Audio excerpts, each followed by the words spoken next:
우리가 너무 잘 아는 대로 종교개혁의 가장 핵심적인 표어가 오직 믿음이라고 표현을 하고, 그 당시 루터도 바로 이 오직 믿음이라고 하는 것이 교회가 서고 넘어지는 그런 신앙의 가장 핵심적인 조항이라고 표현을 했습니다.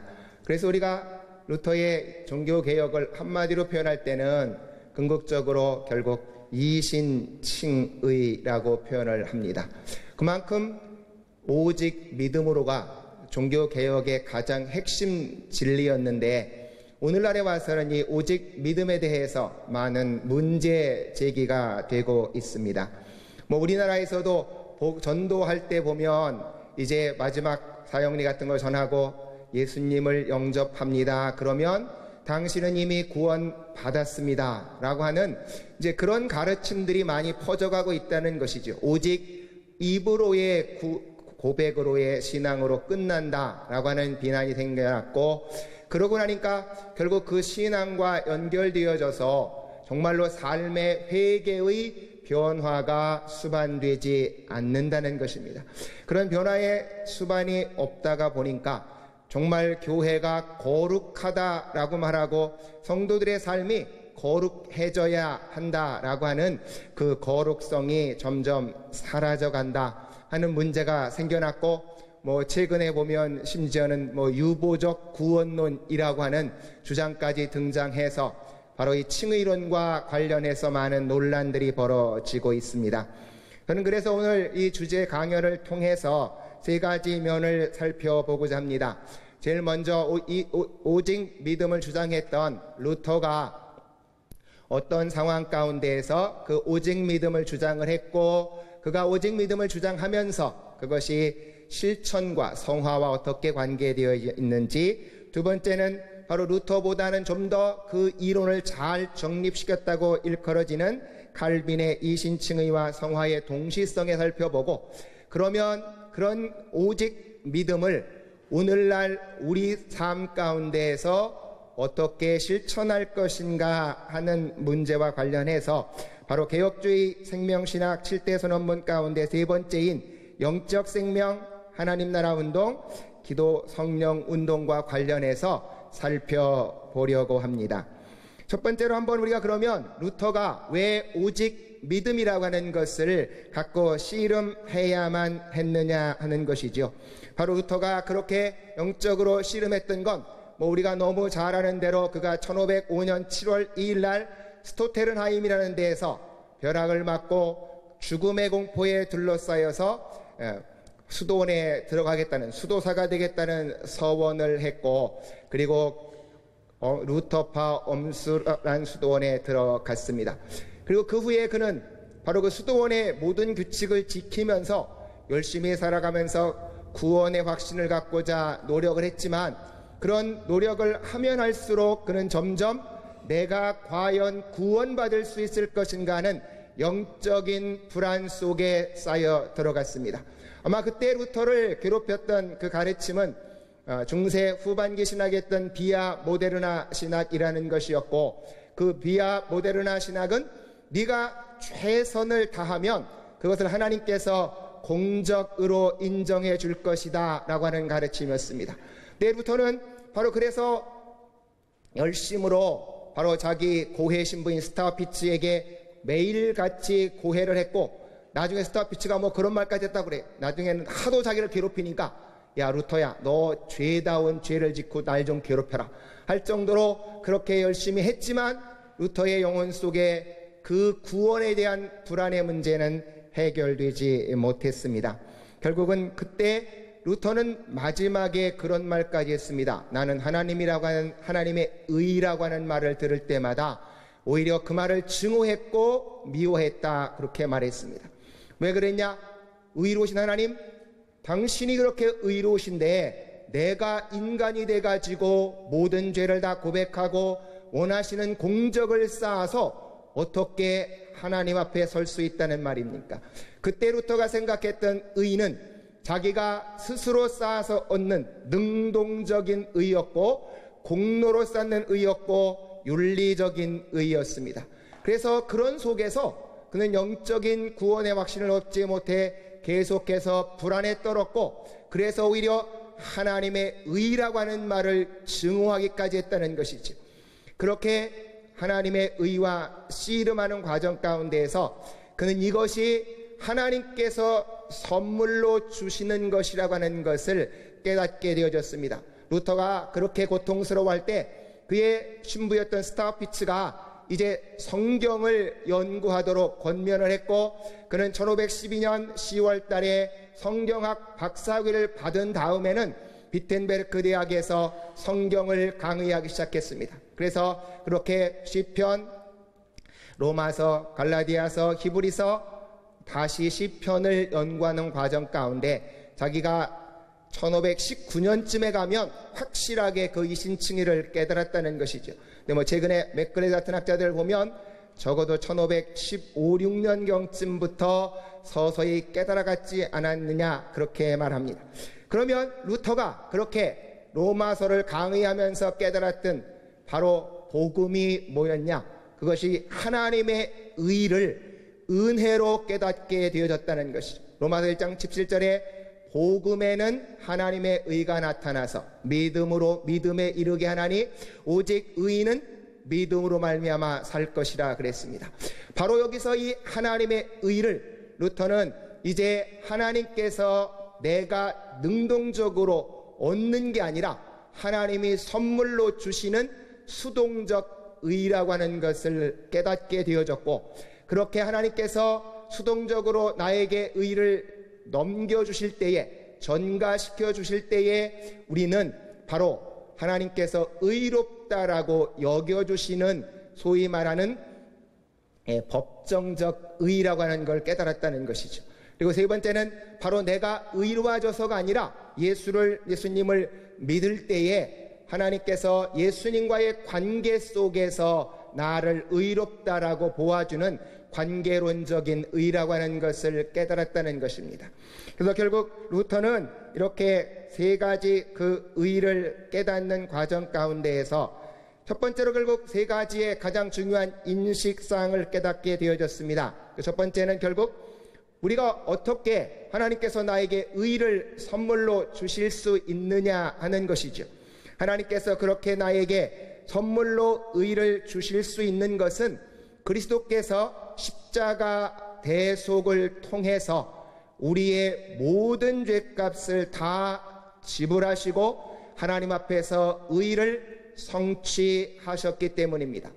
로마서 3장 24절에 보면 예수 그리스도 안에 있는 속량으로 말미암아 하나님께서 값없이 우리를, 하나님의 은혜로 값없이 우리가 의롭다함을 얻게 되었느니라 말씀합니다.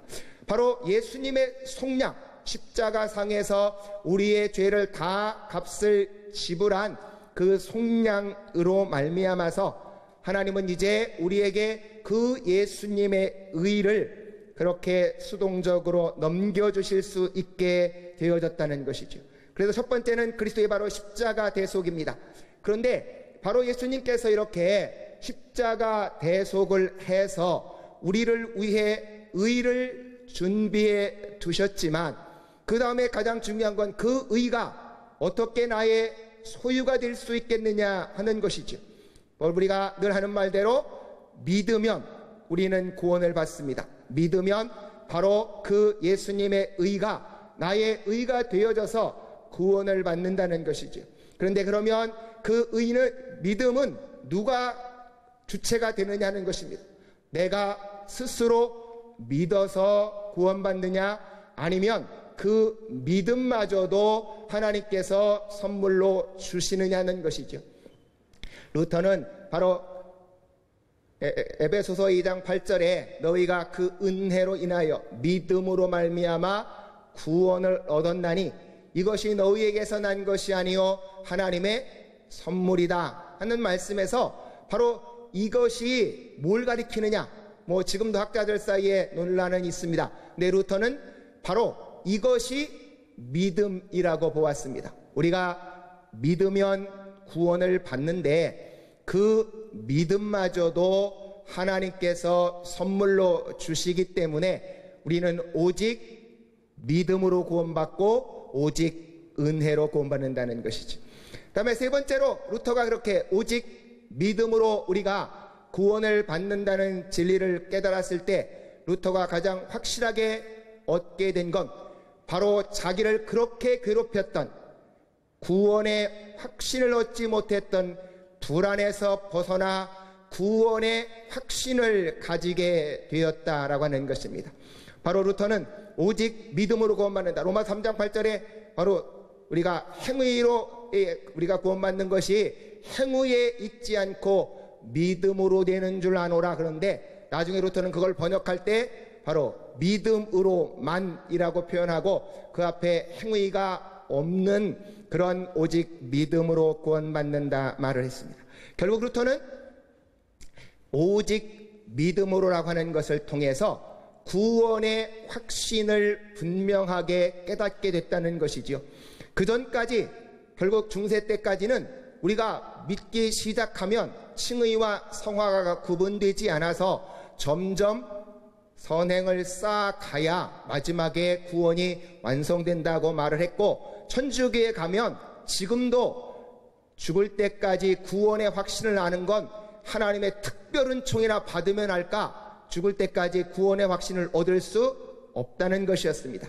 네, 루터는 결국은 예수님께서 우리의 의를 나에게 전가시켜주면 바로 예수님의 의가 우리의 죄를 덮어서 우리의 죄가 보이지 않게 만들기 때문에 내가 예수 믿는 그 순간에 우리는 완전히 100% 구원의 확신을 가질 수 있다는 것입니다. 그래서 결국 그가 하는 말이 그 유명한 우리는 의인이면서 동시에 죄인이다 라고 말을 했고, 거기에 앞으로 그 유명한 셈페르 페카투스, 항상 우리가 의인이다 라고 하는 말을 붙여서 루터는 구원의 확신을 가졌다는 겁니다.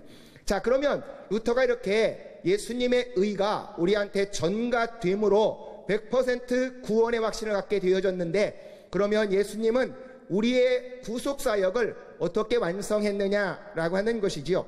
첫 번째는 바로 예수님께서 아까처럼 우리의 죄를 완전히 대속하신 예수 그리스도가 되셨다. 바로 예수님께서 우리의 죄값을 완전히 지불했다. 안셀름이 말했던 하나님이 왜 인간이 되셨는가 라고 하는 그 주제를 가지고 예수님이 완전히 우리의 죄값을 지불했다라고 말했고, 두 번째는 부활을 통해서 승리하신 예수님을 말씀했습니다. 예수님께서 죽음의 권세에서 부활하시면서 죽음과 율법과 우리를 정죄하는 그 모든 것에서 승리하셔서 우리에게 온전한 구원을 담보해 주셨다는 것이지요. 세 번째는 바로 하나님의 사랑이 십자가 구속의 원동력이라는 것입니다. 바로 십자가는 물론 예수님께서 우리의 의를 성취하셔서 하나님의 정의를 이루시지만 그와 동시에 바로 하나님의 구속의 사랑을 통해서 우리의 구원을 완성하셨다라고 하는 것입니다. 루터는 바로 이런 오직 믿음에서 그러면 이 믿음이 어떤 의미를 갖고 있느냐라고 하는 것이죠. 그것은 바로 지금까지 교회 전통에서 나왔던 그런 내용들이 아니라 오직 성경에 의해서 계시에 드러나 있는 하나님, 예수 그리스도 그리고 인간에 관한 진리를 아는 믿음이다.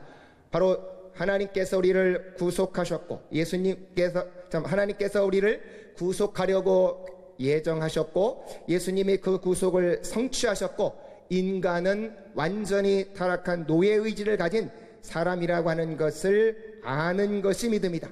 그리고 그 예수님께서 우리를 구원했다라고 하는 것을 성경의 약속을 신뢰하는 믿음이고, 세 번째는 바로 예수님께서 십자가상에서 성취한 걸 나의 것으로 소유하는 바로 그리스도의 구속을 붙잡는 수단으로서의 믿음이다.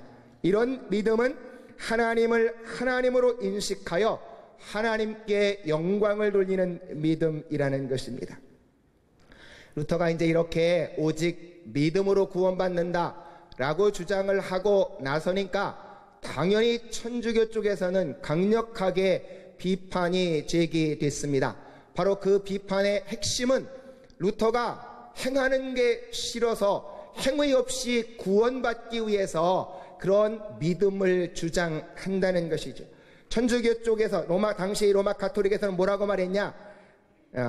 원래 사람들이 처음에 갖는 건 미형성된 믿음이다. unformed faith가 이제 사랑으로 완성되어 형성된 믿음, formed faith가 돼야 구원을 받는다는 겁니다. 그러니까 결국 거기까지 못 간 사람들은 연옥에 간다, 그렇게 주장을 하면서 결국 루터의 이신칭의는 성화와 믿음과 성화를, 그러니까 칭의와 성화를 분리시켰고, 결국 칭의는 윤리적 변화는 하나도 없는 법적 허구다, 그렇게 비판을 했습니다. 거기에 대해서 루터의 답변은 바로 내가 믿음을 가지고 예수님을 믿을 때 그 믿음을 통해서 예수님이 나의 심령 속에 내재하신다, 그렇게 주장을 했습니다. 그래서 믿음으로 칭의를 받게 되면 그 믿음을 통해 예수님이 내 안에 들어와 계시고 성령께서 함께 역사하셔서 성화의 삶을 이루어 간다는 것이죠. 루터는 칭의와 성화를 구분했지만 그 성화의 중요성을 약화시키지 않았습니다. 지금까지 루터에게 소위 율법의 제3용도가 있냐 하는 논쟁이 많이 있는데, 물론 그가 칭의를 말하는 데에서는 율법과 복음의 변증법적 대비를 강조해서 율법의 제3용도를 부인합니다. 그러나 그가 성화 쪽에 가서 복음과 사랑의 관계를 논할 때는 바로 율법의 제3용도가 가능하다는 것이죠. 성령께서 율법의 말씀을 실천할 수 있는 능력을 주기 때문에 결국 그들은 성화의 삶을 살아간다는 것입니다. 그래서 그 당시 아마 가장 논란이 논쟁이 됐던 성경 구절이 바로 갈라디아서 5장 6절이었습니다. 사랑으로 역사하는 믿음. 이 사랑으로 역사하는 믿음에 대해서 로마 가톨릭 쪽에서는 결국은 믿음만으로는 부족하니까 그 믿음에 뭐가 덧붙여져야 되는 거 하니까 사랑이 덧붙여져야 된다는 것이죠.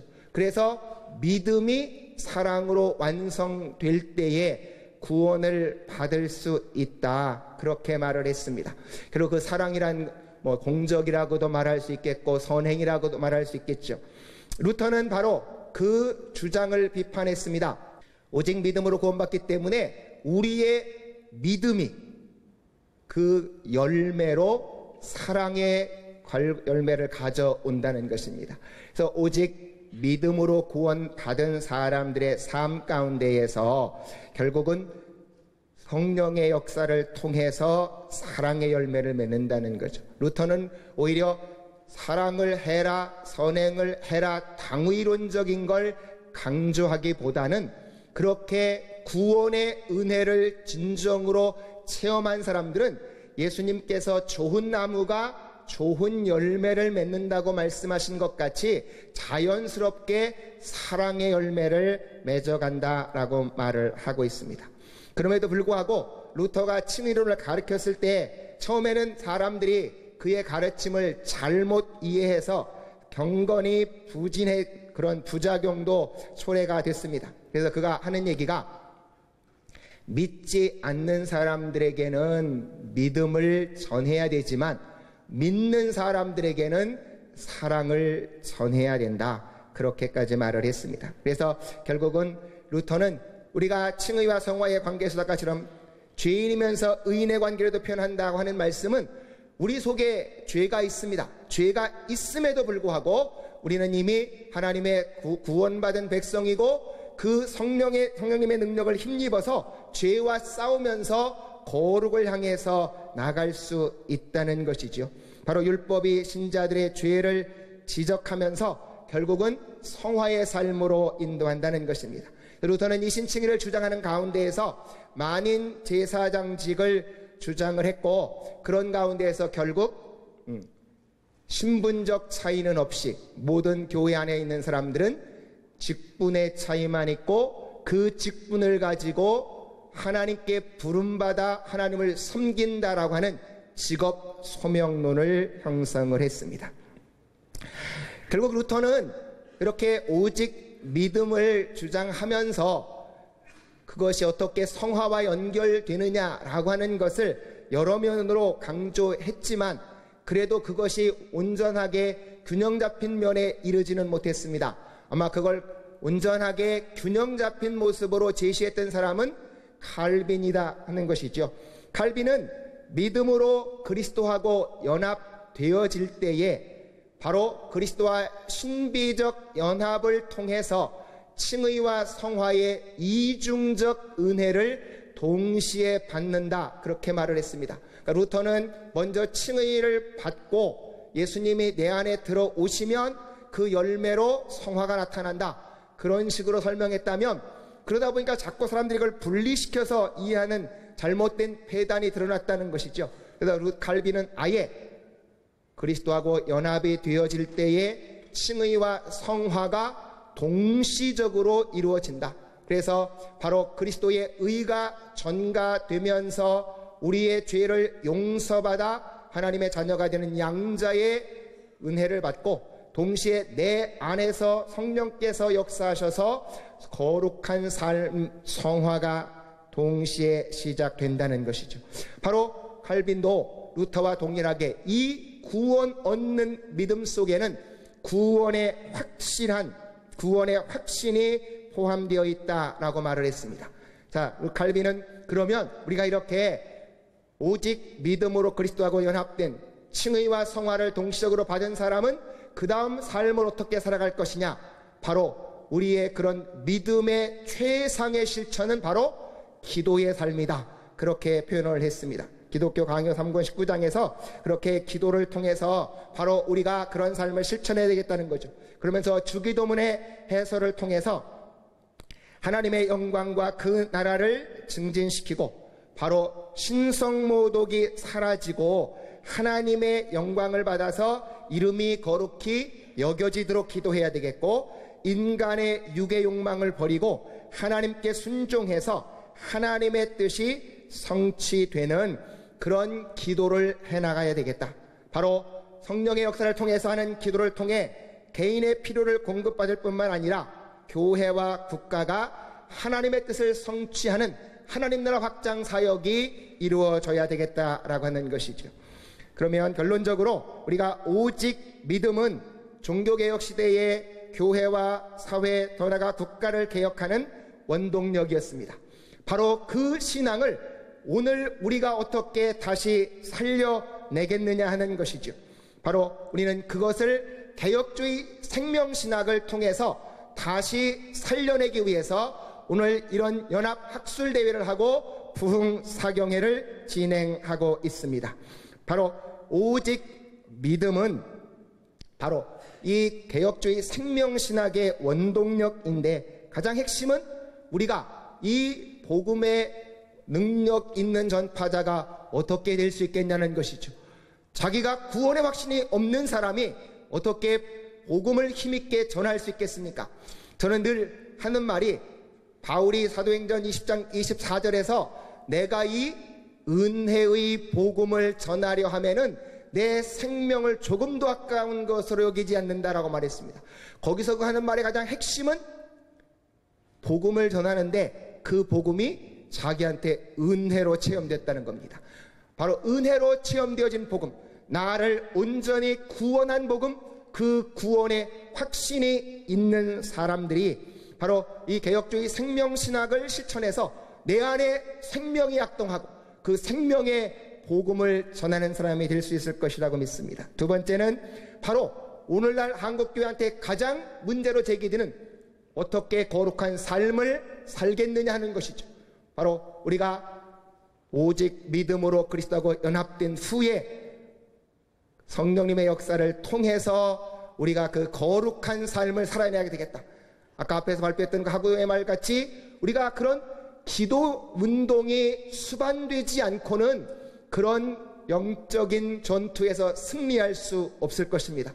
우리가 그렇게 기도를 통해서 거룩한 삶을 살아나가야 되겠고, 오직 믿음을 통해서 능력으로 역사하는 하나님 나라를 구현해 가자 하는 것이죠. 칼빈이 바로 그렇게 오직 믿음으로 칭의와 성화가 동시에 이루어진 후에 그렇게 주기도문을 실천해서 하나님 나라의 임재를 강구했는데, 바로 오늘 우리도 이 생명신학 실천운동을 통해서 하나님 나라를 그렇게 구현해 나가야 되겠다는 것입니다.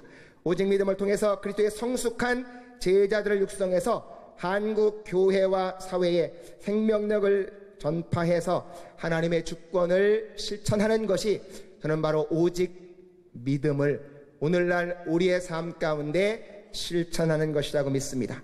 오직 믿음을 통해 개혁주의 생명신학을 꽃피워 종교개혁 500주년의 기대와 소망을 성취하는 백석대학이 되어지기 원하고, 대한민국의 모든 교회들, 대한민국의 모든 성도들이 되어지기를 기원하면서 이 강연을 마치겠습니다. 감사합니다.